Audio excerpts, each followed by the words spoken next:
Hello students. तो आज के इस वीडियो में हम क्लास 9th के एक्सरसाइज 1.2 को हम सॉल्व करेंगे। ये जो वीडियो है चैप्टर 1 का हम कर रहे थे, जो कि काफ़ी लेट है, लेकिन कुछ व्यूवर्स के फीडबैक के कारण हम क्लास 9th को हम फिर से कंटिन्यू यहाँ पे कर रहे हैं।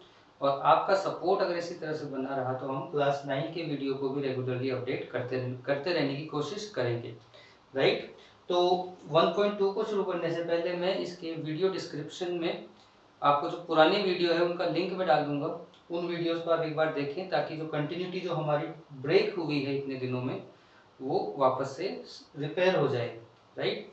तो एक्सरसाइज 1.2 शुरू करने से पहले एक बात और कि नंबर सिस्टम आपको आना चाहिए, ठीक है। नंबर सिस्टम में नेचुरल नंबर्स क्या होते हैं, होल नंबर्स क्या होते हैं, इंटीजर्स, रैशनल नंबर्स और इरेशनल नंबर्स की जो जनरल डेफिनेशन है वो पता होना चाहिए, और उनके एग्जाम्पल्स क्या क्या हैं वो आपको एक बार ध्यान होनी चाहिए, राइट। तो शुरू करते हैं फर्स्ट क्वेश्चन से। State true and false. हमें ट्रू एंड फॉल्स हमें बताना है और विद रीजन हमें बताना है।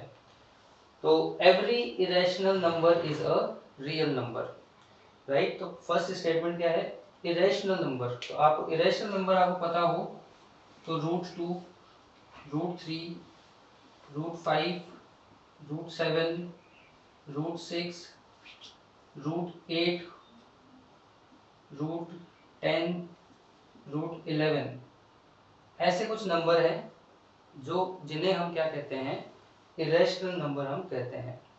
तो क्वेश्चन है कि क्या इरेशनल नंबर रियल नंबर्स होते हैं? आंसर है जितने भी नंबर्स हैं हमारे 10th तक के सिलेबस में वो सारे के सारे रियल नंबर्स ही हैं, ठीक है। इमेजिनरी नंबर्स एक मैथ्स का एक सब्जेक्ट है जो कि हमारे पास क्लास 10th के पास आता, 10th के बाद आता है। तो जो भी नंबर हम पढ़ रहे हैं वो सारे के सारे क्या है, रियल नंबर है, इंक्लूडिंग इरेशनल नंबर्स, राइट। तो इरेशनल नंबर रियल नंबर होते हैं और ये फैक्ट जो है वो ट्रू है। चलिए second, every point on number line is of the form √m where m is a natural number। अब नंबर लाइन की यहाँ पे बात है तो नंबर लाइन आपको मैं बता दूं कि एक क्या होता है 0, 1, 2, 3 एंड -1, -2, -3। ये भी इधर कंटिन्यूअसली इनफाइनाइट जाता है और ये भी इधर कंटिन्यूअसली इनफाइनाइट तक रहता है। राइट साइड जो है इसकी वो पॉजिटिव नंबर्स को रिप्रेजेंट करती है और लेफ्ट साइड जो नंबर लाइन की है वो नेगेटिव नंबर्स को रिप्रेजेंट करती है। तो नंबर लाइन जो होती है उसके ऊपर सभी नंबर एग्जिस्ट करते हैं। All real numbers exist on number line. सभी के सभी रियल नंबर्स नंबर लाइन पर रिप्रेजेंट किए जा सकते हैं। अब आते हैं हमारे स्टेटमेंट पर। Every point on number line is of form of √m। Number line पर नंबर लाइन का हर एक नंबर हम √m से रिप्रेजेंट कर सकते हैं, जहां पर m क्या है, कोई नेचुरल नंबर है, मतलब m 0 नहीं है, 1, 2, 3, 4 इस तरह से कोई नेचुरल नंबर है। तो अगर नेचुरल नंबर है तो इसका √m क्या हो सकता है, 1 हो सकता है, 2 हो सकता है, 3 हो सकता है, 4, 5। रूट m तो नेचुरल नंबर है तो √m कुछ इस तरह से रिप्रेजेंट हो सकते हैं। अब आप ये एक चीज दिमाग में अपने सोचो कि क्या कभी कोई स्क्वायर रूट नेगेटिव आता है क्या? क्या आपने कोई ऐसा नंबर देखा है या ऐसा सॉल्व किया है कि जब आप स्क्वायर रूट कर रहे हो तो फाइनल आंसर आपका एक नेगेटिव वैल्यू के साथ आता है? जैसे कि मैं बोलूं कि -25 का स्क्वायर रूट करेंगे तो -5 आ जाएगा। तो ऐसा अगर आपने किया है तो वो आपने एक ब्लंडर किया है, ठीक है। ऐसा कभी भी रियल नंबर्स के साथ में ऐसा कभी भी नहीं होता, और होता भी है तो वो -5 नहीं होता, ठीक है। तो रूट की कोई भी वैल्यू क्या होती है अपन नंबर लाइन पे रिप्रेजेंट नहीं कर सकते, या फिर इसको हम ऐसे बोलें कि जो स्क्वायर रूट है, square root always represent a positive value of a number.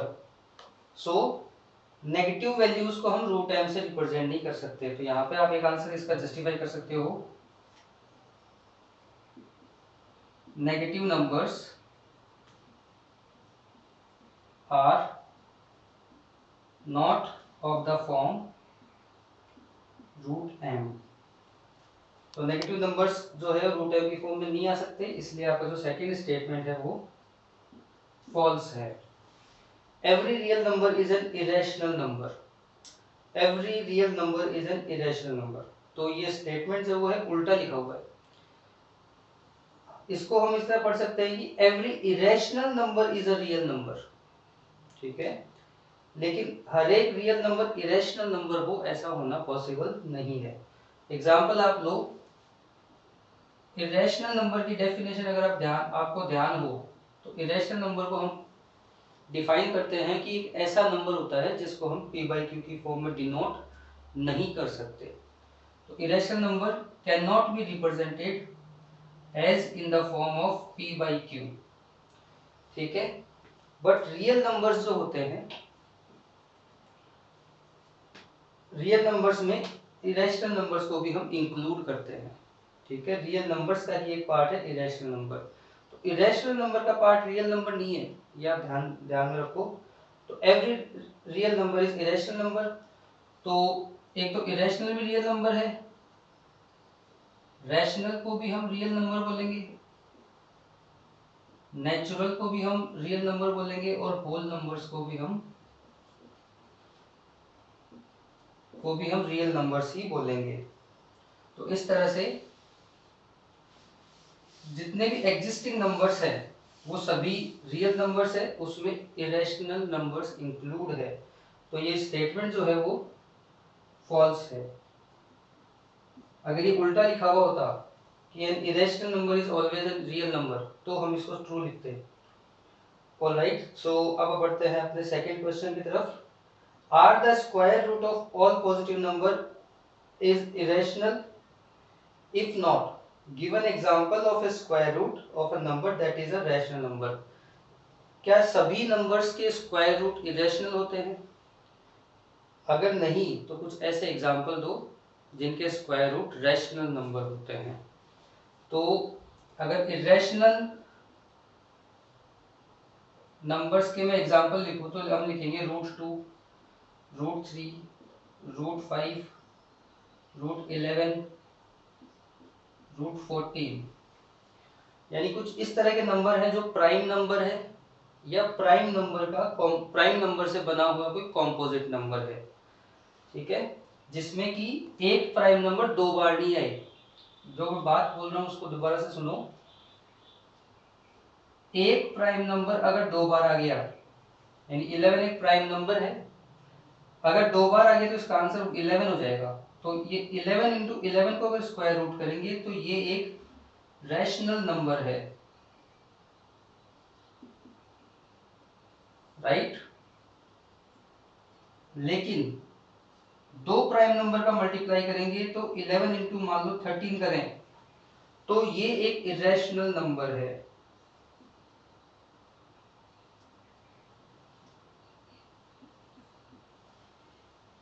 यानी कहने का मतलब ये है कि √2, √3, √5, √11, √14 ये सभी प्राइम नंबर्स है। तो ये सभी के सभी इनको अगर स्क्वायर रूट करेंगे तो ये क्या बन जाएंगे? इरेशनल बन जाएंगे।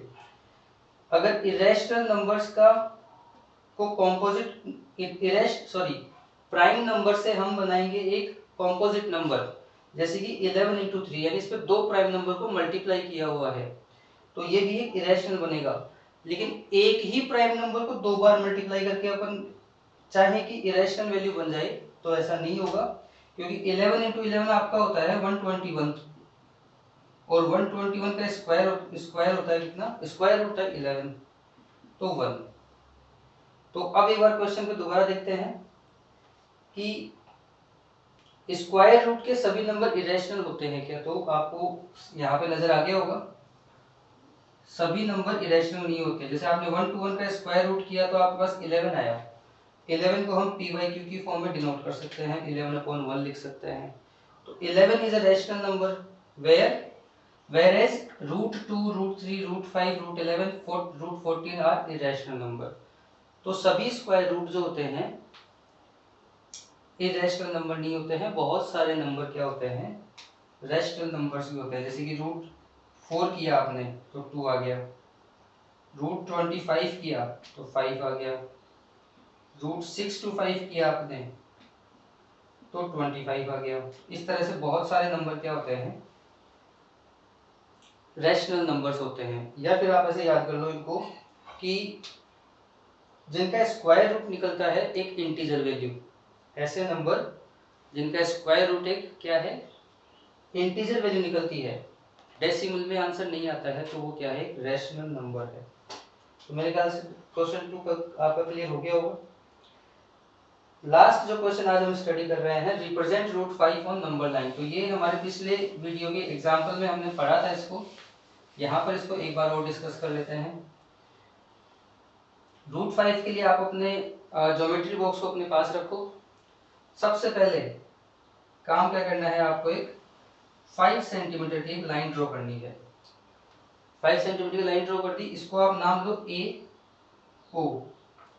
अब ओ से आपको एक्सटेंड करना है 1 सेंटीमीटर, इसको आप नाम दो बी, ठीक है। और बी से आप एक अपने हिसाब से आगे तक इस लाइन को एक्सटेंड कर दो। अब हमें क्या करना है, इस ए बी का मिड पॉइंट निकालना है। एडी का मिड ए बी का मिड पॉइंट निकालेंगे, ये 5 सेंटीमीटर है और ये 1 सेंटीमीटर है। सबसे पहले आप काम क्या करोगे, 5 सेंटीमीटर की लाइन ड्रॉ करोगे, इस लाइन को आप 1 सेंटीमीटर एक्सटेंड करोगे और आगे भी इस लाइन को आप एक्सटेंड करोगे, तो आपके पास AO इक्वल्स टू 5 सेंटीमीटर और OB इक्वल्स टू 1 सेंटीमीटर होना चाहिए।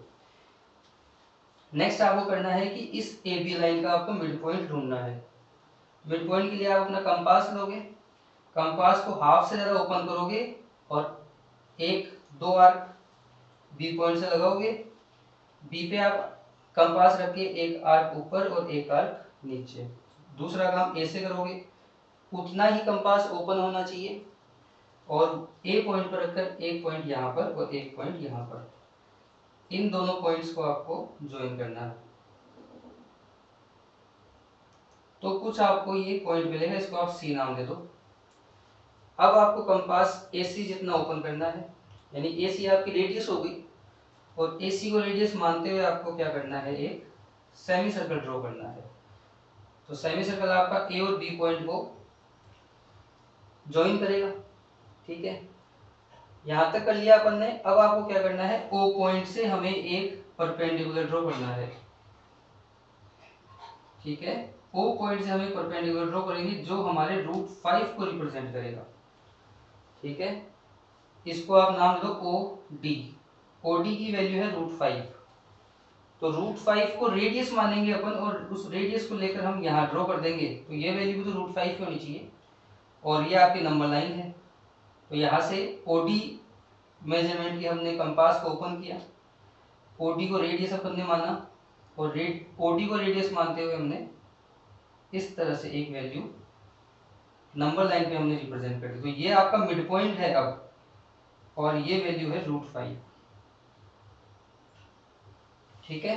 तो √5 को, √2 को, √3 को आप इस मेथड से आप नंबर लाइन पे रिप्रेजेंट कर सकते हो। ये पॉइंट जो है यहाँ पर, इस पॉइंट को आप नाम दो E और ये है √5। तो इस तरह से हम √5 को या किसी भी वैल्यू को हम नंबर लाइन पे रिप्रेजेंट कर सकते हैं। अब ये तो होता है हमारा ये एक्सरसाइज। आगे की एक्सरसाइज के लिए मैं आपको एक हिंट दे देता हूँ। आपको कुछ ऐसे रैशनल नंबर पता करने हैं, जैसे कि मान लो 1/2 एक रैशनल नंबर है, 10/3 एक रैशनल नंबर है, ठीक है, और 1/7 एक रैशनल नंबर है, ठीक है।